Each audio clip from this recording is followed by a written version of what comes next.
The true reason why the F-22 Raptor can kill anything in the sky.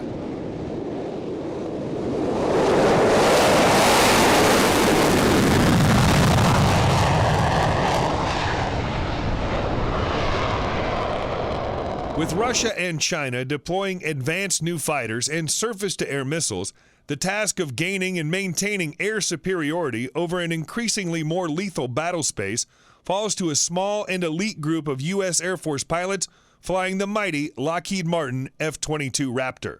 Conceived during the waning years of the Cold War, the stealthy, high-flying, supersonically cruising Raptor was designed to defeat the most fearsome weapons the Soviet Union could hurl at the United States and NATO during a Third World War in Europe. However, with the end of the Cold War and subsequent 1991 collapse of the Soviet Union, the F-22 was left without a mission, or so it was thought. Indeed, the second Bush and Obama administrations canceled the F-22 program in 2008 after only 195 aircraft, 187 production planes were ordered because they made the assumption that high-end, state-on-state conflicts were a relic of the past. However, as it's becoming increasingly apparent, they were wrong.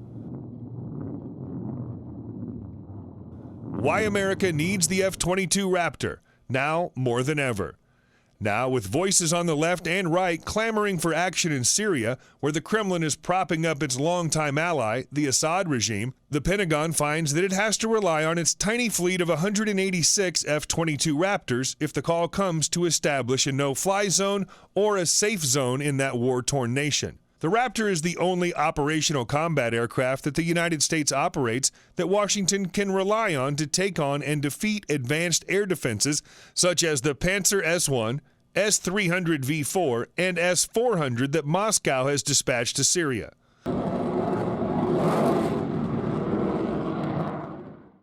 Moreover, it's the only aircraft in the U.S. Air Force inventory that possesses a huge performance overmatch against late-generation Russian fighters such as the Su-30SM Flanker H and the Su-35S Flanker E, both of which the Kremlin has also deployed to the region.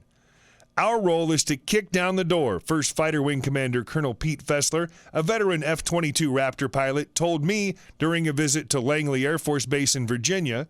We are, without a doubt, on the leading edge of whatever force you're going to send because we have an airplane that has a capability that no one else has. Training matters. But while it's important to have the right tools, more important is the human dimension.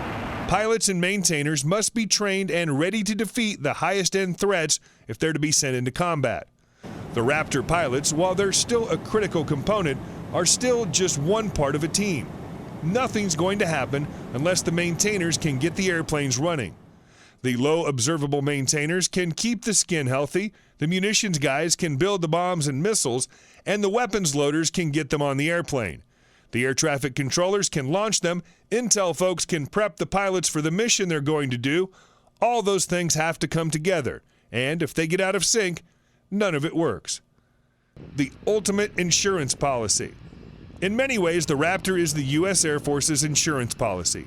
While the rest of the Air Force has been preparing for and fighting low-intensity warfare scenarios, as an elite vanguard force, the Raptor fleet has focused almost exclusively on defeating the highest-end threats. We've been focused on the high-end threat all along, Fessler said. In fact, the departure from standard for us is the times we go over to Operation Inherent Resolve, the counter-ISIS campaign, and do the close air support type missions over there. Low-intensity conflict is not our bread and butter. Even since the earliest days when the Raptor entered operational testing in 2002, the F-22 has performed incredibly well in simulated combat, amassing lopsided victories in the air even when flying against the most challenging simulated threats.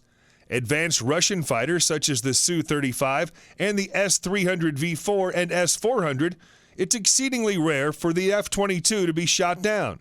Losses in the F-22 are a rarity regardless of the threat we're training against, Fessler said. Why the Raptor dominates. Indeed, one of the problems for the F-22 is to generate enough targets and a tough enough threat so that pilots get some useful training.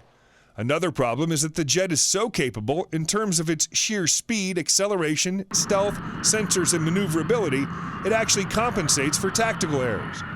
It makes up for a lot of shortcomings in the pilot side. You can have a really bad day and the airplane will still do phenomenally well, said one senior F-22 pilot who goes by the call sign Crash. Just because you win the fight doesn't mean you did well. Just because you lost doesn't mean you screwed up.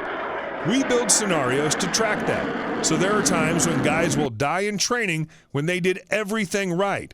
And there's other times dudes are screwing up left and right and they're completely successful. But in this airplane, it's much easier to survive.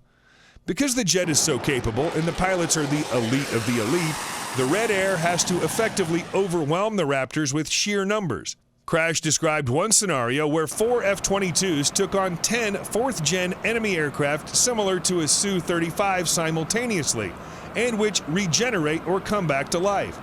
A little bit more than your typical fourth-gen, Crash said. We're not training against things that are not operational yet. We're fighting against the most advanced operational threats we can. Typically, the blue F-22s will slaughter the enemy from long range. Indeed, as Fessler notes, if an enemy aircraft has survived to enter the merge or visual range combat and finds a Raptor, something has gone terribly wrong. That usually leads to an intensive debrief to understand what went wrong. Indeed, all of the pilots I spoke to unanimously told me that the debrief is the most important part of a training sortie. Nonetheless, F-22 pilots train extensively for a visual range fight. We usually train full up versus full up, Crash said.